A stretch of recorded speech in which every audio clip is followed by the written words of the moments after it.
Judges 8. Now the Ephraimites asked Gideon, "Why have you treated us like this? Why didn't you call us when you went to fight Midian?" And they challenged him vigorously. But he answered them, "What have I accomplished compared to you? Aren't the gleanings of Ephraim's grapes better than the full grape harvest of Abiezer? God gave Oreb and Zeeb, the Midianite leaders, into your hands.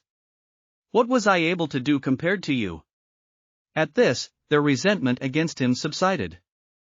Gideon and his 300 men, exhausted yet keeping up the pursuit, came to the Jordan and crossed it. He said to the men of Succos, "Give my troops some bread, they are worn out, and I am still pursuing Zebah and Zalmunna, the kings of Midian." But the officials of Succos said, "Do you already have the hands of Zebah and Zalmunna in your possession? Why should we give bread to your troops?" Then Gideon replied, "Just for that, when the Lord has given Zebah and Zalmunna into my hand, I will tear your flesh with desert thorns and briars." From there he went up to Peniel and made the same request of them, but they answered as the men of Succos had. So he said to the men of Peniel, "When I return in triumph, I will tear down this tower." Now Zebah and Zalmunna were in Karkor with a force of about 15,000 men, all that were left of the armies of the eastern peoples. 120,000 swordsmen had fallen. Gideon went up by the route of the nomads east of Nobat and Jogbehah and attacked the unsuspecting army. Zebah and Zalmunna, the two kings of Midian, fled, but he pursued them and captured them, routing their entire army. Gideon son of Joash then returned from the battle by the pass of Heres.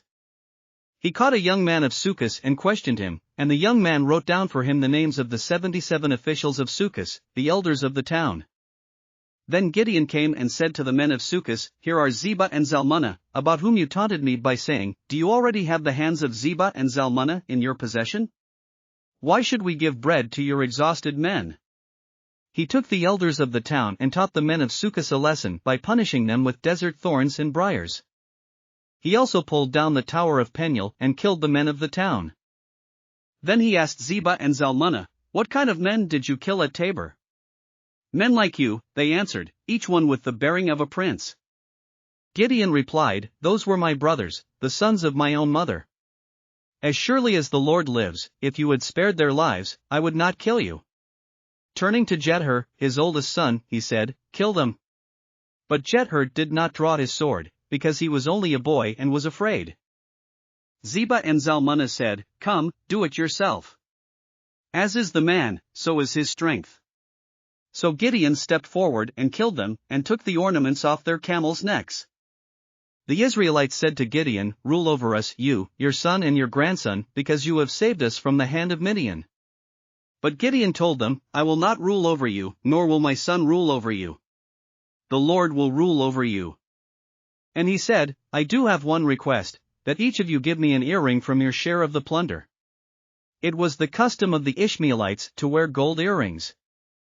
They answered, "We'll be glad to give them." So they spread out a garment, and each of them threw a ring from his plunder onto it. The weight of the gold rings he asked for came to 1,700 shekels, not counting the ornaments, the pendants and the purple garments worn by the kings of Midian or the chains that were on their camels' necks. Gideon made the gold into an ephod, which he placed in Ophrah, his town. All Israel prostituted themselves by worshipping it there, and it became a snare to Gideon and his family. Thus Midian was subdued before the Israelites and did not raise its head again. During Gideon's lifetime, the land had peace 40 years. Jerubbaal son of Joash went back home to live. He had 70 sons of his own, for he had many wives. His concubine, who lived in Shechem, also bore him a son, whom he named Abimelech. Gideon son of Joash died at a good old age and was buried in the tomb of his father Joash in Ophrah of the Abiezrites. No sooner had Gideon died than the Israelites again prostituted themselves to the Baals. They set up Baal-berith as their god, and did not remember the Lord their God, who had rescued them from the hands of all their enemies on every side. They also failed to show any loyalty to the family of Jerubbaal, that is, Gideon, in spite of all the good things he had done for them. Thanks for listening to another chapter of the Bible. At My Faith Fuel, we believe a good coffee fuels your faith and energizes your day.